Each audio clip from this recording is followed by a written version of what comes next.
In this video, we're going to see an Israeli MP start to become unhinged and go on complete rants, not allowing the British journalist to be able to ask questions simply because of the line of questions that he's asking. As usual, let's watch the video in full and I'll give you guys my thoughts towards the end. Let's talk about all that and a lot more with Shelley Tal-Meron, a Knesset member for the centrist Israeli Yesh Atid party, who leads the lobby for releasing the remaining hostages in the Gaza Strip. Shelley, great to have you with us here on LBC this afternoon. Let's just start with that incident and your response to it, if we could. It's another act of violence against the civilian population of Gaza. Well, first of all, thank you for having me. You know, the situation in Gaza is very complicated. It's been 648 days since this war started. We still have 50 hostages in Gaza, among them one woman. We'll speak about that shortly, I believe. When it comes to what's happening in Gaza, you know, we've been bringing tons and tons of humanitarian aid into the Gaza Strip. It's very complicated, the distribution of the humanitarian aid, since Hamas is very much embedded within the civil, the population within Gaza. And so sometimes when it comes to the distribution, there are lines where Hamas is among the civilians and things can happen. Now, I can tell you, you know, I'm a member of the opposition. I don't represent the Israeli government. Sure. But I can tell you that, you know, we just had a poll in Israel saying that over 82% of the Israeli people want to end this war and have our hostages back and have an agreement for a ceasefire. I want to end the war, not only a ceasefire. Sure, and we will talk a lot about hostages. So the Israeli public wants this war to end. I think it's in the best interest not only of the state of Israel, but also for the people of Gaza and the entire region. Given that, as you say, the majority of Israelis want this war to end, what's your view on why it's still ongoing and looks to have no sign of stopping anytime soon? Well, you know, it's also complicated. Of course, we have the prime minister and the cabinet making the decision when it comes to the ceasefire. Listen, you know, when it comes to Hamas is a terror organization, right? You know, doing negotiations with a terror organization is not exactly easy. No, it's not easy. But do you think your prime minister could have brought this conflict to an end a lot sooner than he has? Well, for me, I think that this war should have ended a long time ago, and I think that the agreement should have been brought earlier. I think we just had, you know, the war with Iran just recently. And of course, when it comes to the war with Iran, I completely justify the government for fighting with Iran because it's an existential threat to the state of Israel. In terms of Gaza, yeah, when it comes to Gaza, I'm saying out loud that I think that this war should have ended sooner. I think it's in the best interest of Israel to end this war, to bring the hostages, start rehabilitating our country, and also start rebuilding a new entity in the Gaza Strip for the day after, since nobody wants Hamas to control the Gaza Strip. Of course, not when it comes to the security side of it and not the civil life in Gaza. Obviously, an arrest warrant has been issued in relation to your country's prime minister. You are an opponent of Benjamin Netanyahu. Shelley, I appreciate that. Do you believe that he is a war criminal? No, and let me say this. You know, I'm an opponent. I have a lot of criticism when it comes to Prime Minister Netanyahu and his government, but I think it's despicable to put the prime minister of a democratic country in the same line as the heads of Hamas, which is a terror organization. And therefore, of course, I don't support these arrest warrants. I think that Israel is not doing a good enough job with telling our story, our perspective, what is happening in the Israeli side of things. You know, I'm a mother of two daughters. My two daughters, the oldest one is 18 and the other one is 15. We've been running to shelters for almost 2 years, a few times a day. It's not normal also for the Israeli side. We had hundreds of missiles being fired at us from Iran just in the recent few weeks. But children being blown up while queuing for water, of course it's not normal. And anyone in their right mind would condemn that and condemn Hamas as an organisation. But children being blown up while queuing for water or food is not normal either, or justifiable, I would suggest. Listen, when it comes to civilians, of course, I don't want any civilian to get hurt. I don't want civilians to be starved. Haven't just been hurt. They've been an awful lot, thousands upon thousands upon thousands of innocent Palestinians are dead and have been killed by your military. But let me just say this. First of all, let us all remember that the numbers that are being put out there by Hamas, they're not exactly numbers that we can trust, right? This is It's a terror thousands upon. organization. Shelley, come on. And Nobody disputes it's thousands upon thousands of thousands. I didn't put a specific figure on it, but nobody in their right mind, including the IDF, by the way, disputes that we are talking about thousands upon thousands upon thousands of civilian dead. so let me just answer that if I can. Sure.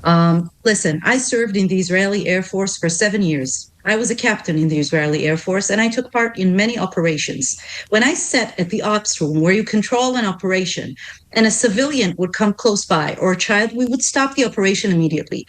The IDF obeys by the international law. This is a democratic country. We do our best not to harm civilians. It's not in our interest to harm civilians. Yes, civilians get hurt.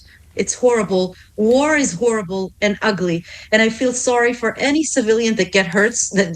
If it's true that please remember that on October 7th, we were invaded by thousands of terrorists. Absolutely. And they butchered and raped and killed entire families. They took of course, Shelley. And again, people as hostages to the tunnels in Gaza. And we will talk about the hostages in just a moment. We will talk about the hostages, I assure you, in just a couple of minutes' time.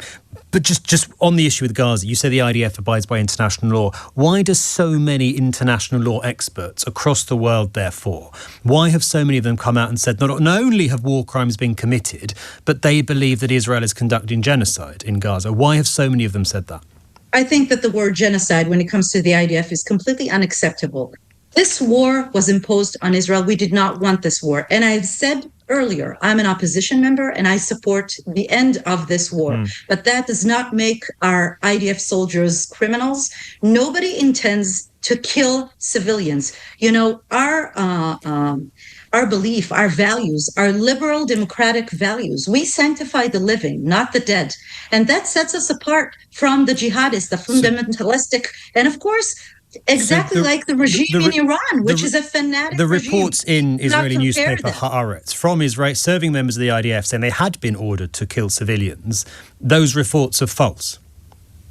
I believe they're completely false. You know, my daughter is a soldier. She was enlisted 4 months ago. I know my daughters. I know her morals. I know the way that she was taught. There is no way that our soldiers are deliberately trying to kill civilians. That is unacceptable in any way. And of course, if something that is not supposed to happen, it should be interrogated. We should check it out. Like any democratic country, we have a judicial system and we need to take care of that.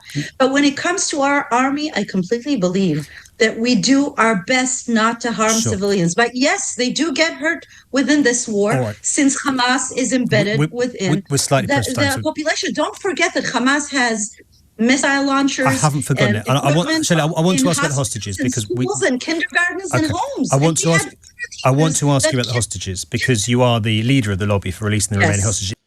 So, look, first and foremost, why is it that whenever you speak to anyone who is defending the IDF and Israel and what it is that they're doing within Gaza, why is it that they're so keen and they're so adamant on not allowing you to speak, not allowing you to get the points across that it is that you want to get across? Why is that the case? I think we know the reason as to why is because exactly like Piers Morgan has said, and understand I'm no fan of Piers Morgan, but you know, a broken clock is right twice a day. Israel is losing this war in the court of public opinion simply because we are seeing, number one, the way that they're acting, and number two, they're trying to push their narrative across whenever they're doing interviews, like we saw with Shelley Talmeron. And because of the way that they're conducting themselves in these interviews, you're proving to us that, guess what? We know what you're saying isn't true. And just because of the fact that you are Netanyahu's the leader of the opposition to Netanyahu, that doesn't necessarily mean that you're going to, you know, tell the truth in regards to this, because understanding that, yes, you are part of a different party, but you are obviously part of Israel. And as a result of that, you're obviously going to stick up for and defend Israel. That's obviously going to be the case. Now, some of the things that it is that she said within this clip, you know, some of those things can, number one, be questioned, and number two, just aren't true. First and foremost, the war started October 7th. Look, if you do a bit of research into what's taking place, you will see that this has been going on well before October 7th.